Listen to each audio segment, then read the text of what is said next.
Alrighty, check. Alright, we are live. Hello, ladies and gentlemen, welcome to another episode of the AfroMattt Show. This is episode number 174, and yes, this episode is late. I just got back from vacation. I went to Florida with my girlfriend and her family. We all went there. It was fun. We went on the beach and just chilled. It was nice to get away from work, but I this is late, so I apologize. But on flights, I always read a lot. So I finished actually 2 books while I was gone. So I have 2 books to cover in this one.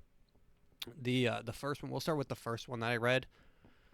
And as always, if you don't like the book review segments of this podcast, you can always skip ahead, like maybe 10 minutes. So skip ahead 10 minutes if you wish to skip these. But this first one is Stoner by John Williams. This book was, oh my God. Well, I almost quit this book. I will say I almost quit this book halfway through because I was so frustrated with this guy's wife. I wanted to put the book down. I wanted him to get out of his situation, and the only way to get out of his relationship with his wife was to drop the book. But I powered through, and I'm glad that I did because the end is fantastic. This book, it is like only 200 pages probably, and it encapsulates this guy's, it's like 250 pages, so pretty small book. It encapsulates this guy's entire life, pretty much his entire adult life. He is a little farmer boy in Missouri, and his parents are both farmers. They're from the earth, very earth people. They're like, their skin is all sunburnt and leathery, and they are earth people, right? People from the earth. And I think he literally describes them as like people of earth. So his father, he leaves his farm to go to college. It's the first year of this college opening. It's the Columbia College in Missouri.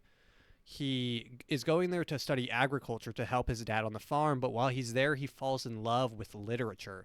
So this is where he becomes, it's actually a huge moment in the book. He looks at his hands and he realizes his hands are made for working earth and tilling soil, but then he realizes that he loves literature, and there's a huge emphasis on his hands throughout this book. Like he's scared of tearing the pages with his big hands. He's when he touches something, he feels like he might accidentally break it. He's always hiding and folding his hands or putting them in his pocket. So his hands, he's deeply self-conscious of his past, and he becomes sort of a intellectual in this college, and he studies literature and goes on to actually start teaching college. So he teaches at this college, and then the whole book is his entire career at this college. So this book spans from when he's like 18 going to college to when he literally dies. So I don't think I've ever read a book that encapsulates someone's entire life, and it's so incredible to and actually this book is fictional, but it's a boring it's kind of like a boring life. I mean, he has a very generic, simple life. He marries his first love. Their marriage turns out very badly. He finds a new love while still married, but this was back then, so that was, I guess, chill. He has a wife. He has a kid, a daughter, and you just go through the small little dramas throughout life. There's nothing epic. He doesn't go on some epic adventure. He stays teaching college throughout the entire book, and the writing pulls you through the entire time. This book I did give a 10 out of 10, or I guess a 5 out of 5. And it is, I mean, incredible. It's just, it puts into perspective how sad you can, like how many decisions you have in your life that can absolutely destroy the rest of your life. There's so many like opportunities in this book where he could have made a decision that would have altered his entire life, but he didn't. And you can feel those repercussions throughout the end of the book when he literally dies. I mean, spoiler alert, he dies in the end because he's old. But yeah, it puts into perspective all the little choices. So I love this book. I mean, it made me stare at a wall for like 20 minutes after I read it. I was just kind of like out of it. It's one of those books, like watching a really good movie and you just have to kind of like put your hands in your pocket and take a walk, you know? That's this book. I mean, amazing book. The next book I read was, oh God, this is not focused. This is called The Gnostic Gospels by Elaine Pagels. This is sort of a introductory course on Gnosticism, which is pretty much it is a branch of Christianity, kind of. They believe a lot of different things. Honestly, I'd say it's closer to like Buddhism than it is Christianity, because their whole idea is literally Gnostic means knowledge. So their pursuit of knowledge takes the forefront before, Jesus and all that stuff. So it was interesting to read about. A little bit boring because it's very, very academic, which I appreciate. It doesn't go into like the mumbo jumbo type stuff, and although I do like mumbo jumbo, it keeps it very down to earth, facts only, primary sources straight from the Nag Hammadi, the text that they found in Egypt recently, which, I mean, the texts themselves, I mean, it's just a miracle that they survived. So yeah, the Nag Hammadi were texts that were discovered in Egypt in 1945, and which is super recent, and they have writings all the way back to like the time of like literally like 40 AC or whatever the hell. So they're like 2,000, almost 2,000 years old texts in this urn that this guy broke open because he thought it was gold. So they translated it, and it has a lot of interesting teachings, new takes on enlightenment, self-improvement, stuff like that. But it's not. I'm not doing this book justice because it's not a self-improvement book. It's literally a historical book. But it also talks about the ideas and the stuff written inside of these very ancient texts, which is really interesting. I really like the part about the creation story, and I liked the part at the end about self-knowledge. It was really, let's see, maybe I'll flip to a part that so like here's a quote from straight up one of the parts of the Nag Hammadi. The Gospel of Truth, which is one of those gospels that they found. Each person must receive his own name, not, of course, one's ordinary name, but his own true identity. Those who are the sons of the interior knowledge gain the power to speak their own names. So it's interesting. The Gnostics believe in more than anything. They believe that the key to the universe isn't outside. You don't have to read a book and you don't have to listen to a preacher. It's all about searching within yourself, and once you find the truth, the knowledge, the Gnostic inside of yourself, then you unlock literally like a key all of the mysteries in the universe. So it is kind of like Buddhism in attaining enlightenment, but this is Buddhism through the lens of Christianity, which is really interesting. I picked this book up on a whim because one of my favorite writers, Cormac McCarthy, deals a little bit with Gnosticism, and I was just interested in it, so I picked this up and read it on the airplane pretty much all the way through. So pretty easy read. It's not super academic, like it's not like Jesus Christ, but it's pretty chill, and she adds her own little thoughts here and there, editorialized, but not really fully. So, yeah. So pick it up. It's pretty cool if you're into that sort of stuff. But let's finish. Oh my God, we almost finished exactly at 10 minutes in. So let's just get right into the news. Did we miss anything? What did we miss? Oh, well, let's start the news music. There we go.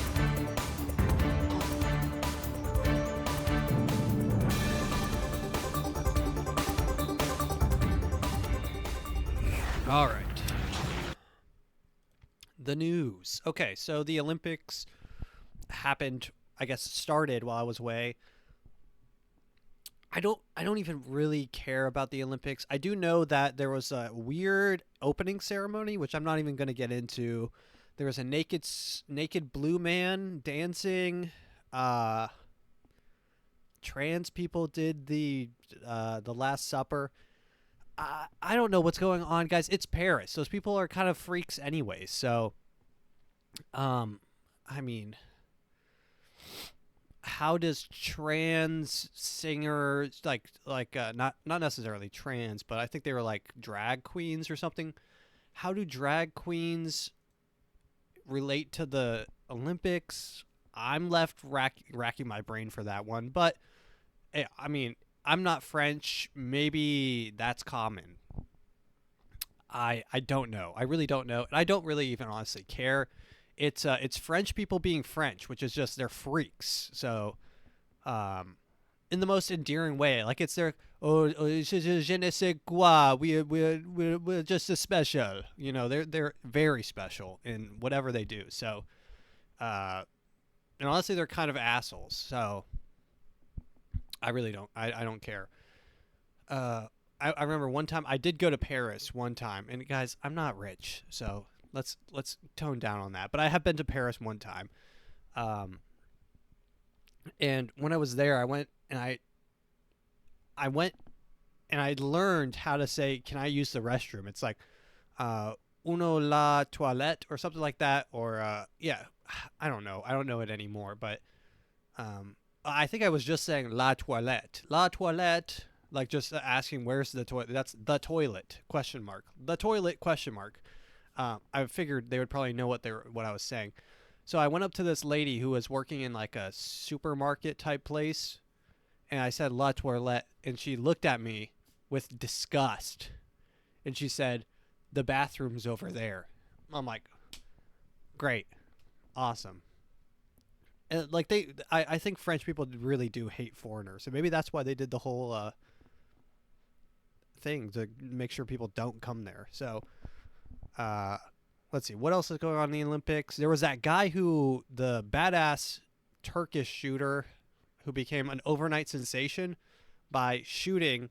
He was in like the pistol shooting, which I don't know how America doesn't win every time, but he was just some dude, I guess, who just showed up and crushed the competition, got silver place.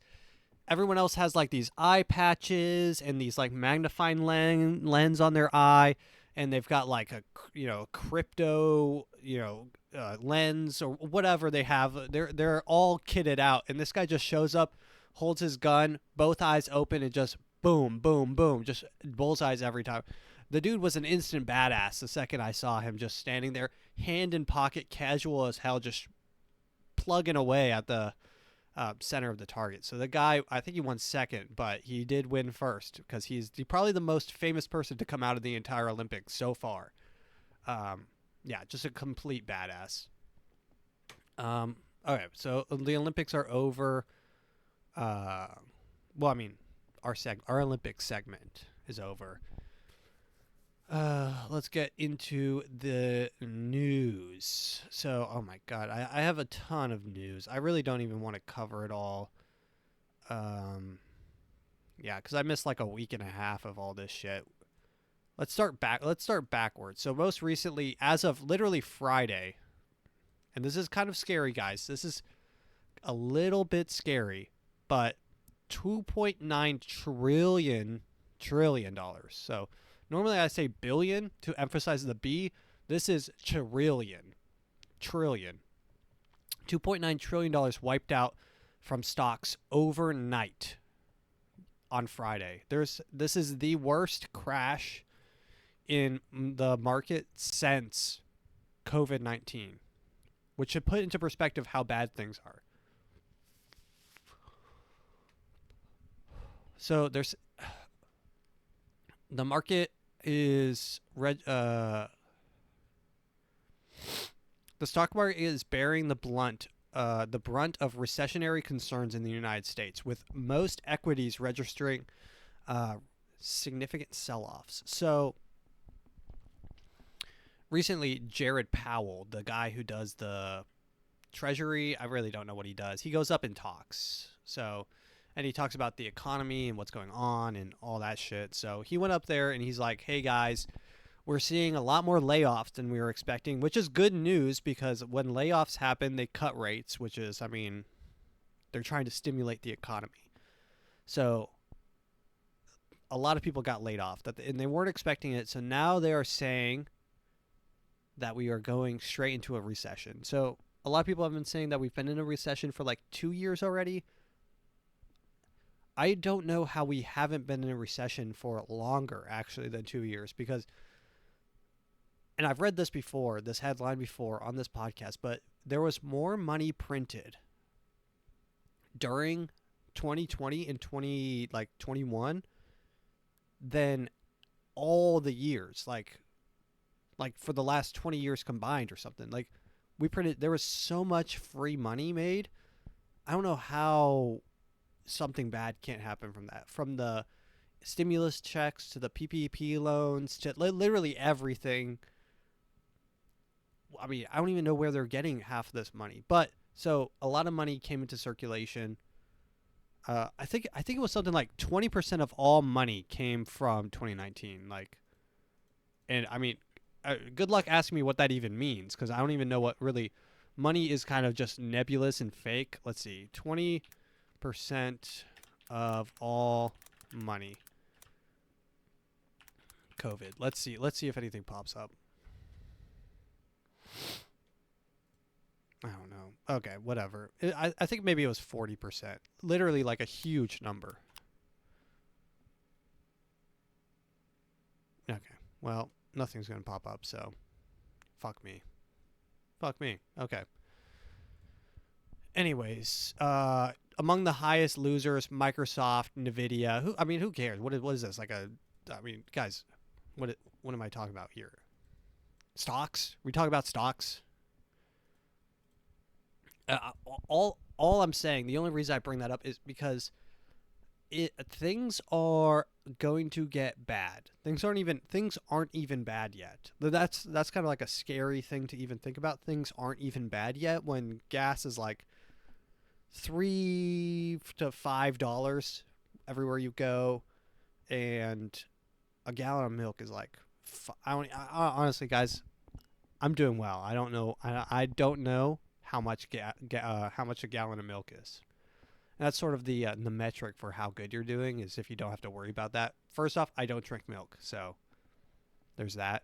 I do know eggs are pretty expensive, so there's that. But things aren't as bad as they'll get. All right, let's continue with the news. Oh, I saw that. Yeah, so we're starting backwards, so most recent. So this happened on Friday as well. I'm not sure how this happens, but oh, where did it go? Oh my god. Why is it every time I open up oh my god, I get a billion pop-up ads, and now they're asking me to subscribe to this page. I mean, guys, the news, you guys are dying. Stop trying to get people to subscribe to your service. The news is free. Stop trying to make me pay for it. Literal retards. Okay, here we go. Okay. Wow. Was that hard? Thank you. And we're watching live images as Vladimir Putin is saluting those who are getting off of this plane, these detainees that were being held in countries around the world, returning to Russia.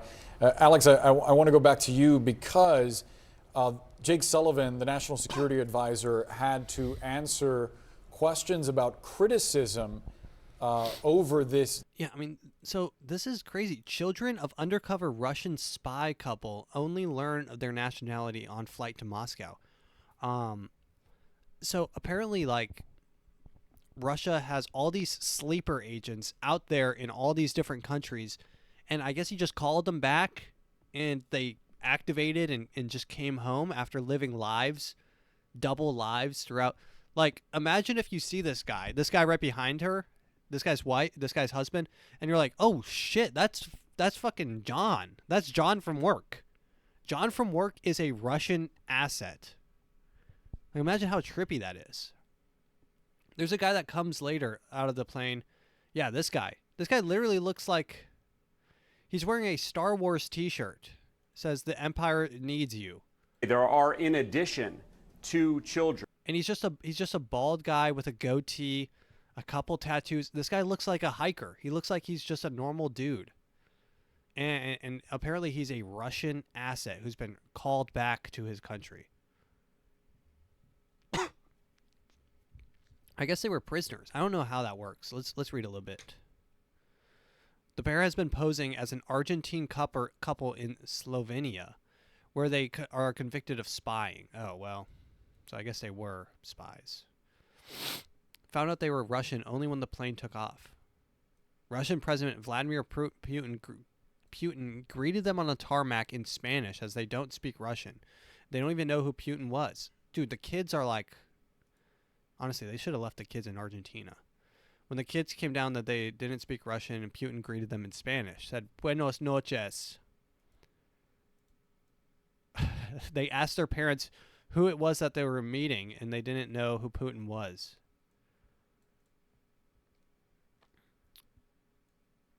Pled guilty to espionage in court. So, I mean, all these people apparently are prisoners that were... Look, this guy, Dutlesev, posed as an IT business name named Ludwig Gitsch. After pleading guilty, he was sentenced to more than a year and a half in prison, and the court said that equivalent to time spent, he was able to be deported to banned from entering Slovenia forever. So this guy was literally just an IT guy.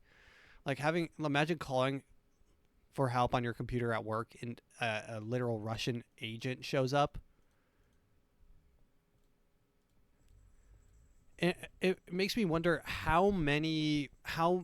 who's out there? Are these people the only people out there? Are half of the bot accounts are they all just like Russian assets? How many Russian assets are just out there just chilling and being IT men, pumping gas? You ask for 12 and then they're like, okay, yeah, I'll take 12 on pump 6. And then they turn them around and then they, I don't know, give information to Russia. What is happening out there is my main concern. And vice versa, does America have people out there also spying? Like, and also, what's the point? What are they spying on? Everything's on the internet. Nothing's happening on the ground that you can't just really kind of like look up, as long as you have like Google. Or honestly, if you just literally download TikTok in Russia, you can be a spy from anywhere. I mean, everything is on TikTok. If you just want to just get a VPN and change your location to fucking New York and see what's going on in New York. Okay, cool. This is what's going on. Change your location to Dallas. Okay, this is what's happening in Dallas. You don't need... I mean, literally everything's been posted. Anytime any weird event happens, there's 14 different angles from different people on TikTok the same day. Some dude was throwing chairs off the roof of a skyscraper yesterday, or probably a week ago, and I saw 18 different angles. 2 from the ground, 1 from above him, and 1 from like right below him, like literally like right below him. He was throwing deck chairs off the... I mean, you don't need spies. Spies seem, unless they're like deep engraved, like entrenched spies, like climbing the ladder of Microsoft to get secrets. Those are the only really the spies that matter. But I mean, like, just this guy posing as an IT man doing espionage. Really, what type of espionage are you doing as an IT guy? You're going to click around on some files and see that he has Steam installed, see what games he has, report it to Russia. Okay. Nice. Good job. Good job, dude. I just don't think... I think the time of spies is a little bit... Spying seems antiquated, really, to be honest. I mean, and I'm not telling you how to be a spy, but if you wanted to be a spy, You could, or maybe like an information dealer. Literally, you could just join like some Russian server, and you don't even have to speak Russian because there's a translate button literally on Discord, and you just press translate and you just start reading what everyone's saying. Maybe you ask a couple questions like, "Hey guys, what do you guys think about Donald Trump?" And then you get a couple responses, and now all of a sudden you're a spy. You're dealing information. I don't think it's that hard. I really don't think it's that hard. But yeah, let's see. Let's continue here. Ford trying to patent system that reports speeding vehicles to police. So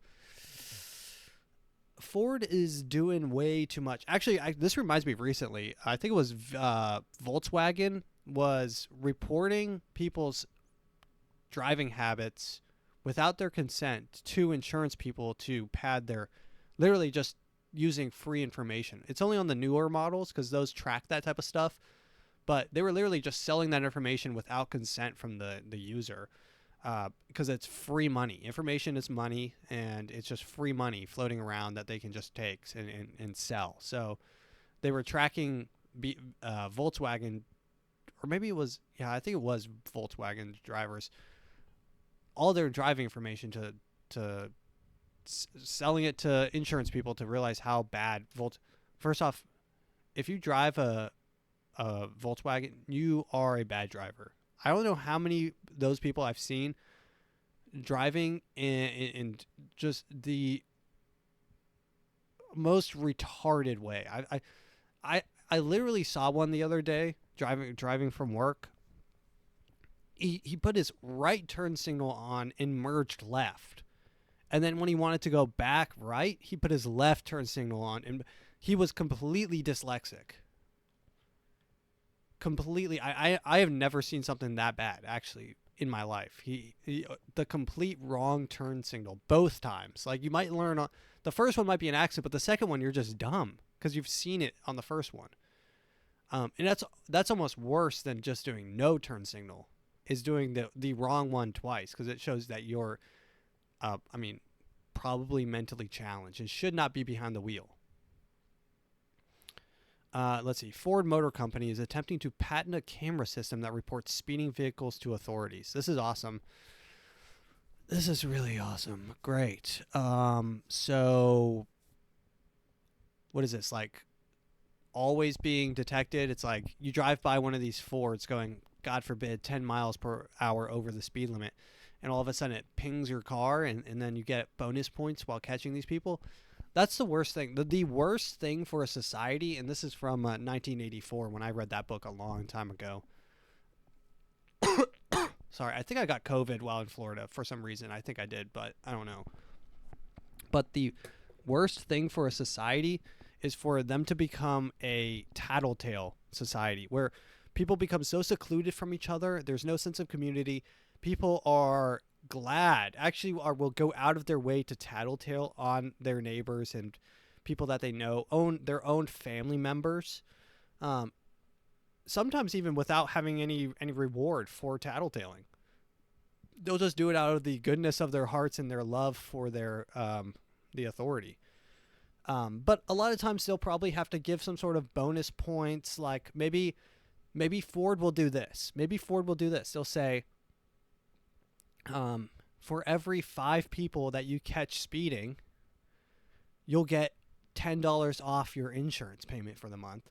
And then all of a sudden you have 4 drivers posted up like police officers on the side of the road.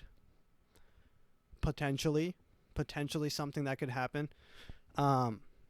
Yeah, man, I just don't want to pay $100 for insurance, so I'm just posted up here. And then they're just watching TikTok while their car is just ping, ping, ping, ping, pinging people as they go by, catching information. I mean, this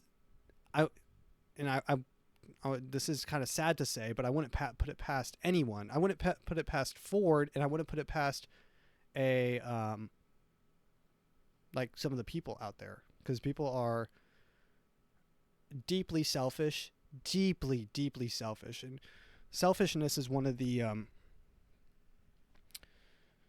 one of the things that disturbs me most about myself, because I don't think I'm that selfish, but it's something that disturbs me in everyone, is how deeply selfish people are. It's almost ingrained in people that they are the only people alive and everyone else is fake. I guess with driving, it's those people that will like swerve in and out of traffic going 30 miles over, and you just see them zoom past and almost kill like 4 people. And then they get stuck at the stop sign with you. And you're like, okay, hey, good dude. Hey, good job, dude. You almost killed 4 people to get in the exact same spot. Or you get off the exit and they're right there. And you're like, hey, buddy, you're an idiot retard, and I hope you die. It's just, it's rampant. The amount of selfishness just out there. It's scary.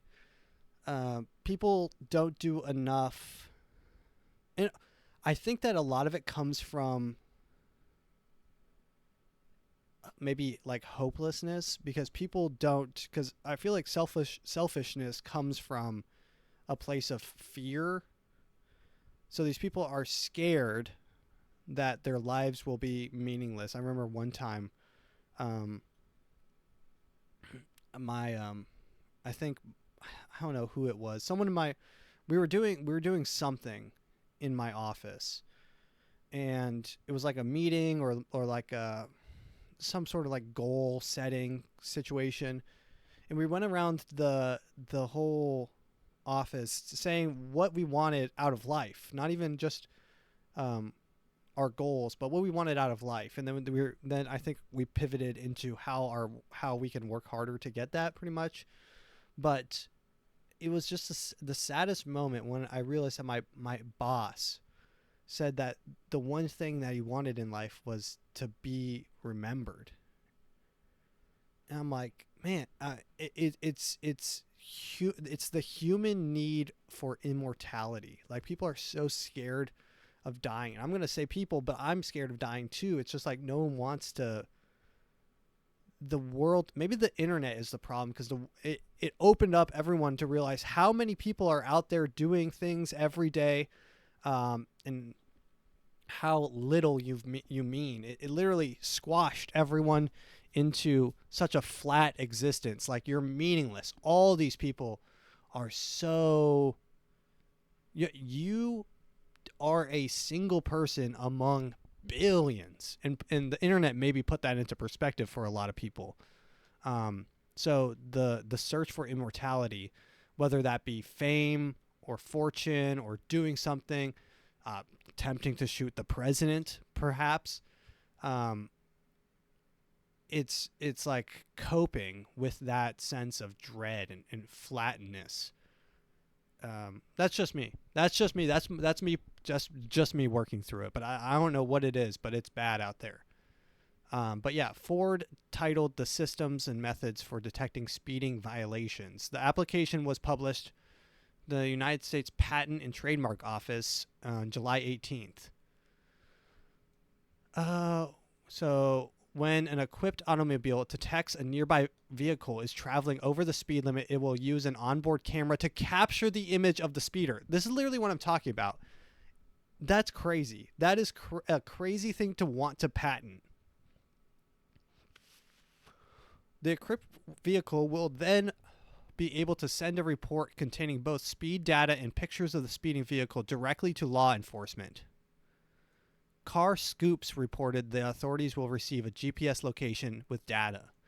Ford said its application that the surveillance vehicles would make law enforcement's job easier because they wouldn't need to quickly identify violations and engage in pursuits. Ford added that some of the work could be delegated to self-driving vehicles, which were... Jesus. When you... God, every day I just realize that right now I'm living in the best times. These are the best. Things are going to get just worse from here on.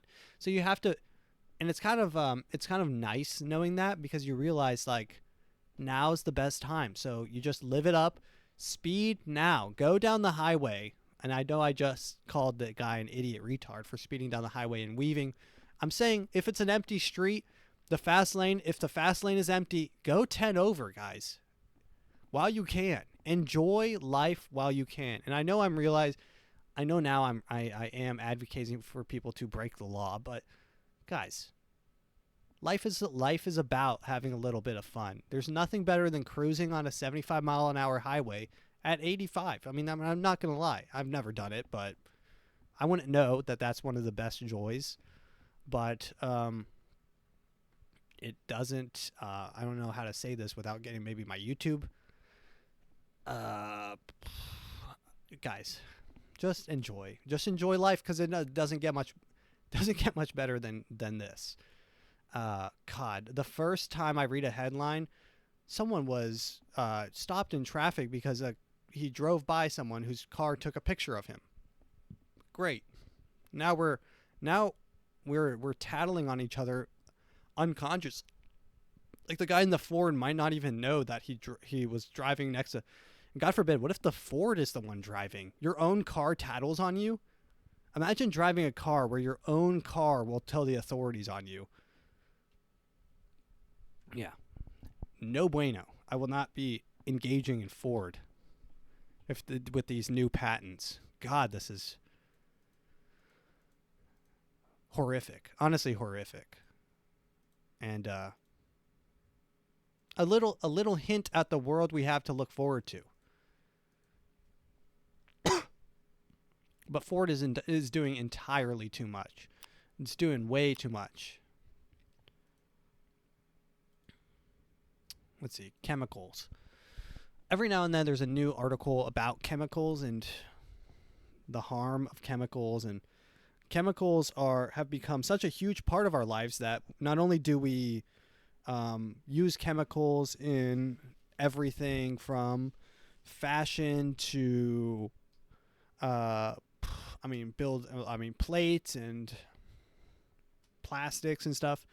It's even what we eat. We have almost a chemical based society. All the food that we eat not only contains chemicals but needs chemicals to grow safely, and like pesticides and shit. So chemicals are everywhere. But scientists recently, this came out 2 days ago. This came out like a week ago. But scientists sound alarm over news about absorption of forever chemicals. We are coating ourselves in this stuff, they say. You may have heard about the harmful chemicals lurking in our food and water, but new study has revealed another way these forever chemicals can sneak into your body. They're so sneaky. Guys, it's so sneaky how chemicals get into your body. What's happening? Groundbreaking research published in the Journal of Environmental International has revealed that the polyfluoroalkyl substance, PFAS, known as forever chemicals because they are never fully break down, can seep through human skin and enter the bloodstream. Awesome.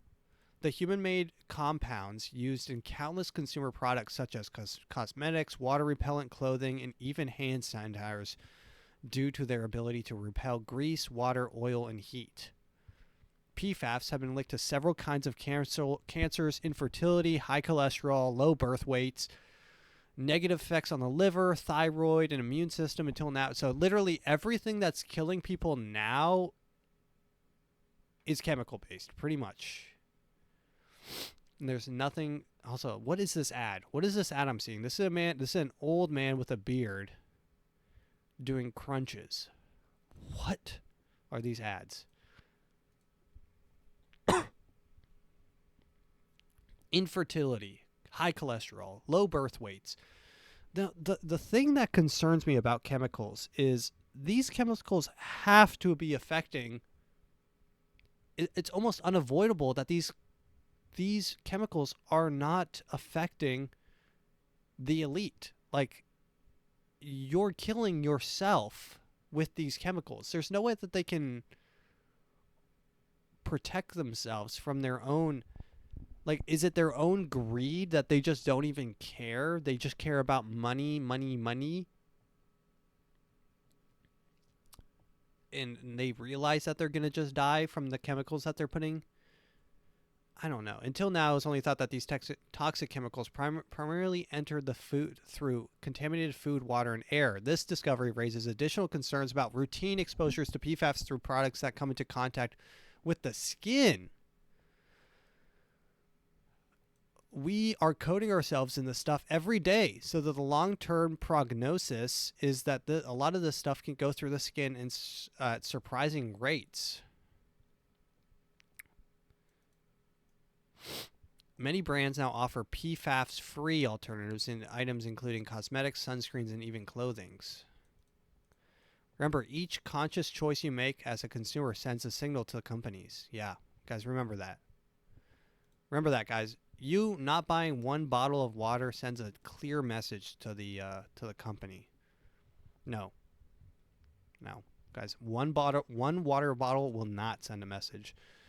The message will be sent if you own a company. If you work at if you're the CEO of Starbucks and you decide to stop supplying your shelves worldwide with Red Bull, that sends a message. But one of your customers choosing not to buy Red Bull maybe sends less of a message. Hey, sorry to be the pessimist here. All right. We got a couple more pieces of news. We're not gonna cover everything. I really did like this one though, because it's a little bit of fight fire with fire. Armed activists blocked Dallas workers from cleaning up a homeless camp. That's unacceptable. So armed activists stopped workers from cleaning up a homeless camp. So in Dallas, a group of 40 activists used their bodies and cars to block city officials from cleaning sites of homeless camps. So now we have some of them carried rifles. So this is actually what I like to see. This is presumably the left using weaponry, using tactics from the right, adopting and evolving, which is very important for any organization to adapt and evolve with the times. The left evolving and adapting, taking tactics from the right, using weapons to defend the homeless camps, posting up in full armor, these where they have the gear and the headset and the vest. They've got the whole setup here. I mean, this guy's got his mask on. He's got a Kevlar, what is it? Is it Kevlar helmet on? And he's talking to a homeless man. So they're standing up for the homeless man, which not enough people do. Not enough people stand up for the homeless. I love the homeless. I actually do have a very big soft spot for the homeless, even though they are a little bit rambunctious from time to time. They're funny. For one, they're funny. They say some funny things if you walk by them. They're like, fuck you, man. Fuck you. Stuff like that. That's always funny to see. White ass cracker. You'll see that a couple times. Hey, man. Some white trash guy. Hey, man, I'm trying to get to there's a bus stop, and I gotta get a couple $20. My kids are in the car. I'm out of gas. Can you just give me a $20 bill? And then you give them a $20 bill, and they're like, "Can I have 400 cigarettes, please?" But it's fun. Homeless people are fun, and having homeless people is, I think, actually pretty important to society, because they hold a mirror up to you every time you walk by them, and you're like, you're probably one bad day away from this. And I think that plays a vital role in society. Is like, you're one bad day away from being this man. Everyone can see them. I think that's why some people hate homeless people and some people love homeless people. The people that hate homeless people, I think, hate them because they see themselves in the homeless people. That, or they are so self-centered that they don't think that they're humans, so they want to exterminate them. That's a little bit more evil. I don't like to subscribe to that, but I think it's more of a social mirror holder. City spokeswoman Catherine Suler said the normalization of this behavior is making the work for city staffers in cities a whole lot more dangerous. We cannot, as a society, tolerate people using weapons to frighten city employees who are merely trying to do their jobs. You know, anytime I hear about people just doing their jobs, I always think directly, it always makes me think back to the Holocaust. A lot of those people were merely doing their jobs. Hey guys, stop trying to intimidate city workers when they try to check your paperwork to see if you're Jewish. They're just trying to do their job.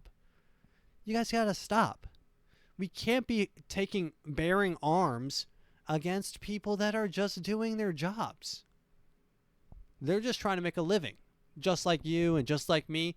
They're just trying to make their living. So guys, can you just please get out of their way and comply? Comply with these people. They're trying to do their job. Trying to do their damn job. Yeah, and my problem with this is the people doing their job really probably don't care that much.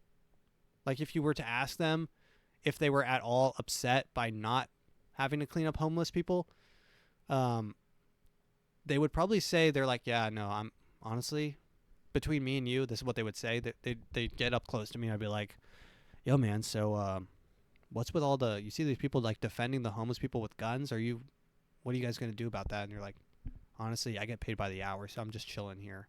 That's really probably what they would say.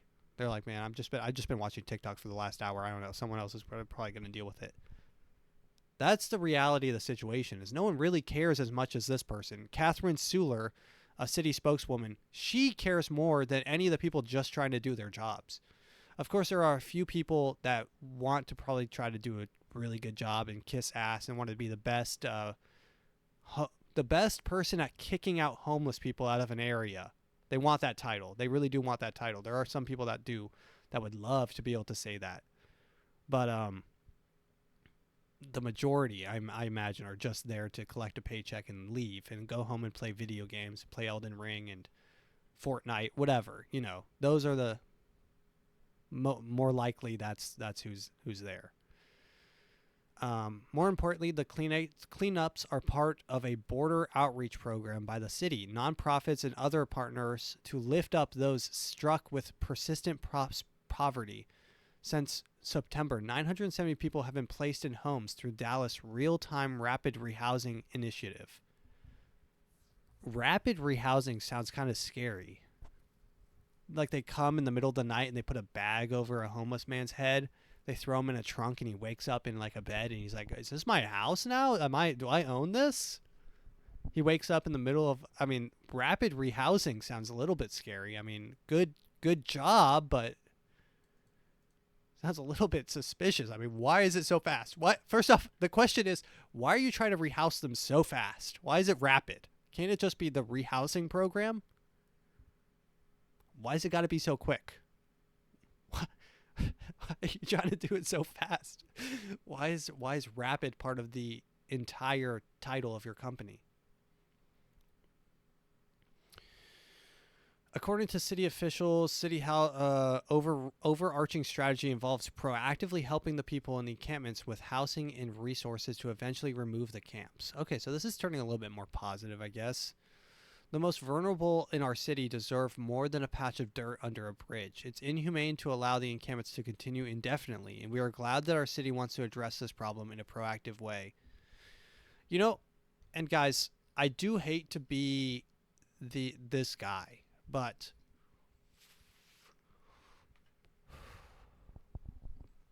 if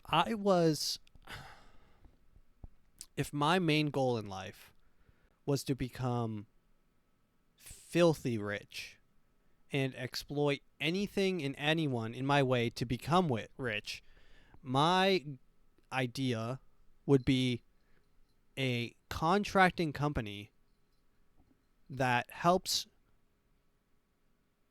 like BlackRock companies by picking up. So you have a company and your job is, under the guise of being a rehousing company, you collect homeless people. So you deal in homeless people and you pick up boatload, literally like bus loads of these homeless people, and you drop them off places that you want to reduce the price of the property there.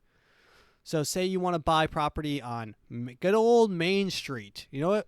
I want to buy property in Main Street. I want to do a big deal. I have a contractor who wants to do an investor who wants to buy up everything on Main Street. So he contracts me, Mr. Homeless, and I bring my boatload of homeless people. I drop them all off on Main Street. I give them all tents. I load them up with fentanyl, and we've got ourselves a new homeless people. We wait 2 to 3 years, and then I, Mr. Homeless, come in with my rapid rehousing program, pick them all up and move them somewhere else where I also have a contract. Now I get a piece of that pie when he buys up all that land for super, super cheap, and I'm on to my next contract. I'm not saying this is something that I would ever do, because this is truly evil, and I would probably not sleep at night, and I'd probably kill myself. But this is something that will probably happen. If I've thought of it, someone else has, and someone else probably will. Honestly, if they watch this video and take it, I want a little piece of the cut, but I want a little bit of slice me off a piece of that pie. Give me a piece of that Kit Kat bar, as they say. But that's a business. That's a market that hasn't been tapped yet. Mobile homeless housing. Or maybe it has been tapped. Maybe it has been tapped and we just don't know it yet.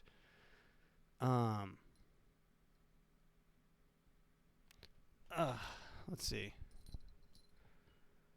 And let's finish this out with a couple TikToks.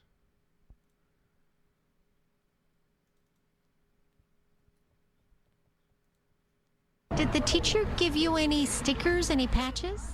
Yeah. And where would she put them? Here.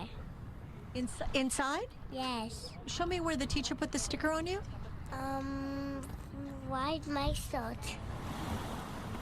They're not just plain old stickers. Parents are accusing a teacher at Options for Learning Head Start in South El Monte of placing Zen Patches mood calming stickers on their children without permission. So I can understand how people are getting upset about this. Like, some of the parents are like, you're putting mood calming stickers on my kid without telling me. But also, and I mean this very truthfully, I can fully understand where the California teacher is coming from with putting mood patches on a kid. I'd be putting a patch every 5 seconds on a kid. God damn it. I mean, some of these kids are so out of control. I can't even imagine. They're like, can we watch, they probably all have their own iPad, of course. They probably all get loaded up with an iPad. And in their lunchbox is like 14 bags of Skittles. Like, that's it. That's what their mom packed for lunch, is those tiny little bags of Skittles. So they're out of control. They're watching Skibbity Toilet. And I'm just going by, and I'm just going to be putting 1,000. I'm going to be putting a whole bag of mood calming stickers on that kid. Every time I pass him, he starts tweaking out. I mean, kids are full tweaked right now. So I understand where the lady is coming from. I also understand where the parents are coming from, because you don't want them, doing stuff to your kids that you're not aware of. We're surprised, then really upset, because you bring your kids and you expect it to be good, They were being put on every single day. Okay, well, I don't understand the crying aspect of it, and also, I mean, these parents, guys, daycares are cesspools for freaks, and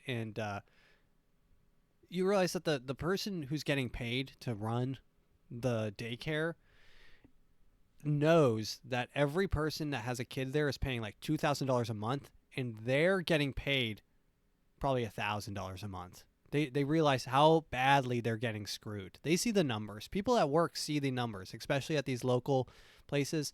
They hate it, and it fills them with just anger. So they'll take it out on your kids. I mean, best be assured that daycares.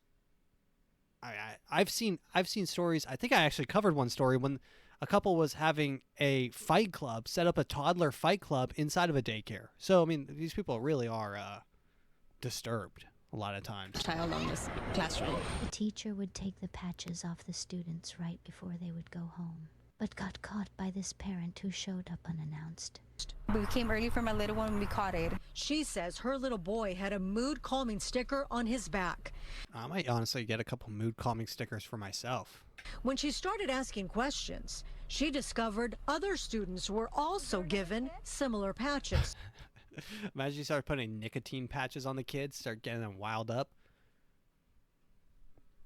And we've seen a lot of behavioral issues, sleeping patterns, eating patterns different. So we've seen that the children are having like withdrawal effects. I don't even know what the teacher was thinking when she did that. Maybe it was easier for them to control all the kids, to have them. Yeah, also, I mean, there's probably like 5 teachers for like 1,000 kids. The amount of kids in daycare is crazy. So, I mean, honestly, the teacher, if they really wanted to do it, they would buy like gold star stickers that aren't even like Zen patches, and then put those on the kids. And then, they wouldn't know. No one would know. No one would find out. Let's continue with the news. No, not the news. TikTok time. My bad. This is Mr. Ford, This is Gerald Ford predicts the future. what advice would you give a young lady In wanting 1989. to become president of the United States? Well, I hope we do have a young lady at some point become president of the United States. I can tell you how I think it will happen, because it won't happen in the normal course of events. Either the Republican or Democrat political party will nominate a man for president and a woman for vice president, and the woman and man will win.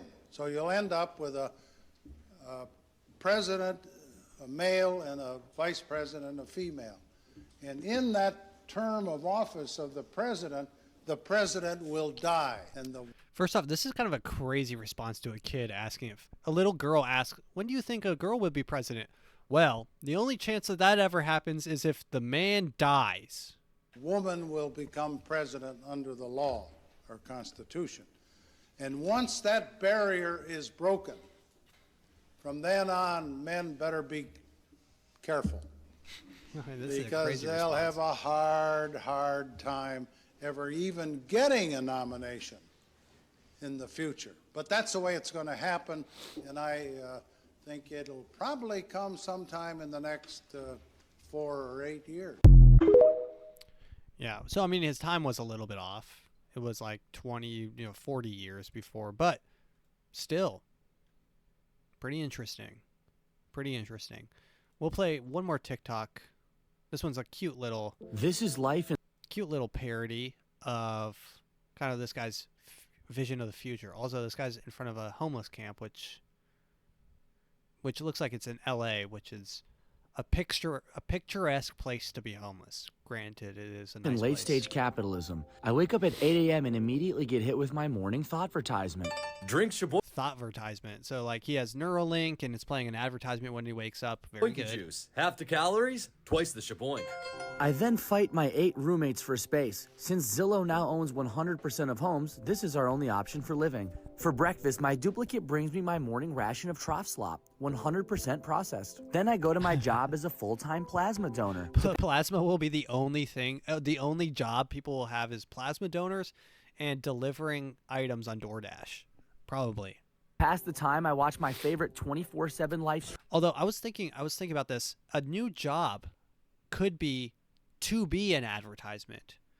Like, you wear a shirt, and on the shirt is a TV screen, and it's just playing ads, and you just walk around showing people your chest. You just show people your shirt and stand in front of them. There's one on your back too.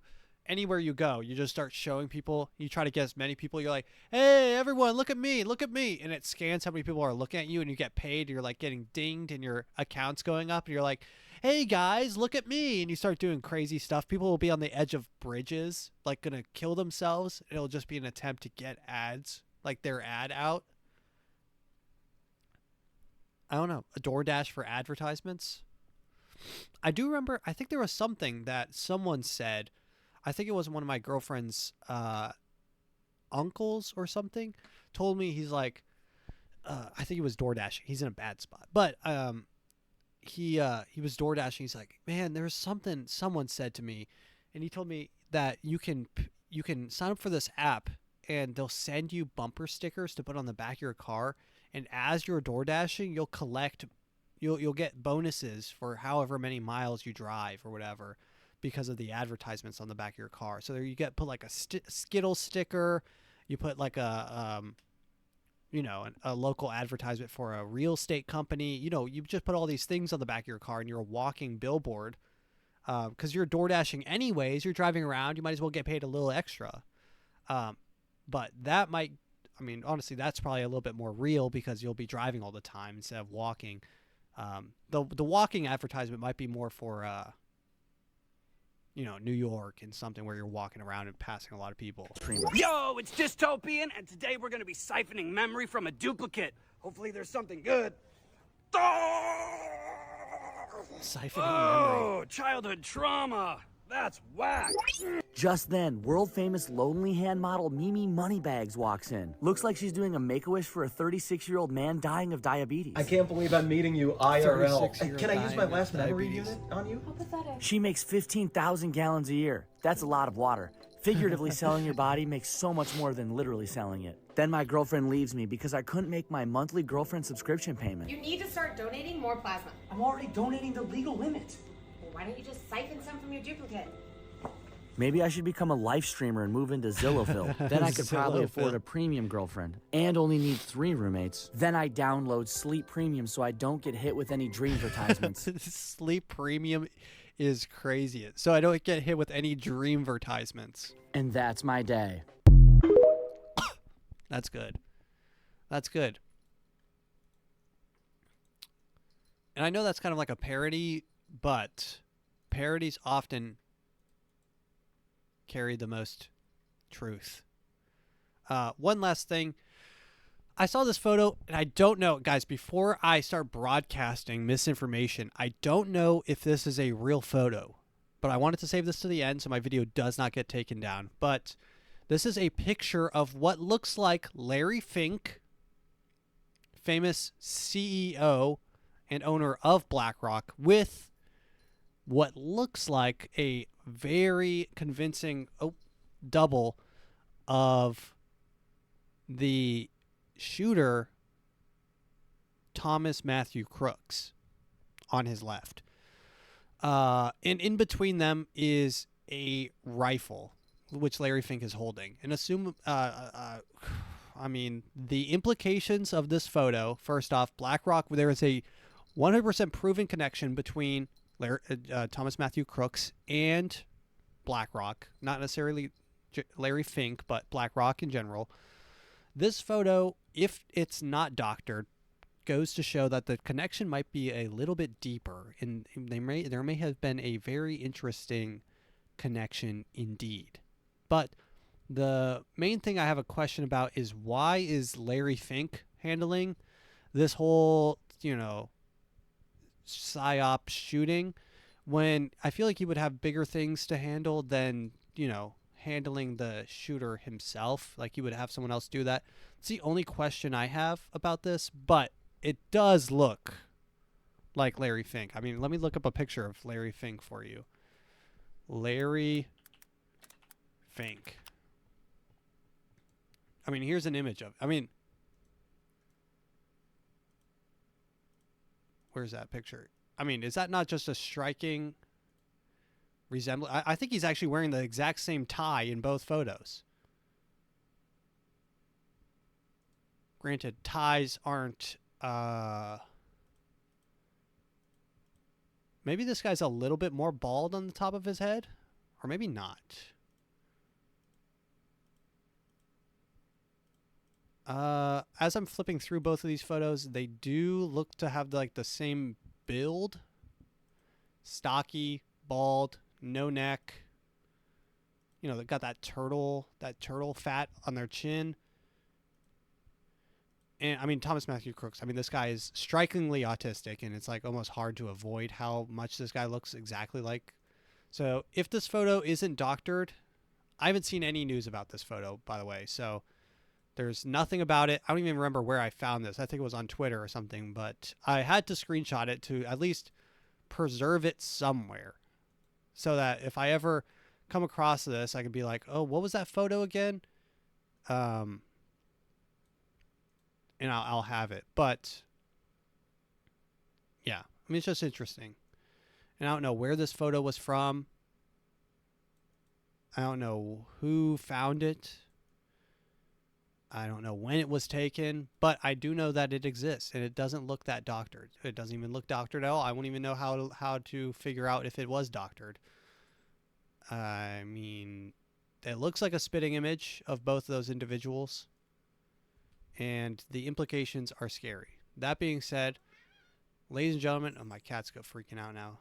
Ladies and gentlemen, thank you for listening. If you enjoyed this episode, please share with a friend. If you didn't enjoy this episode, please tell me why in the comments below. And remember, thank you for listening. Oh, wait.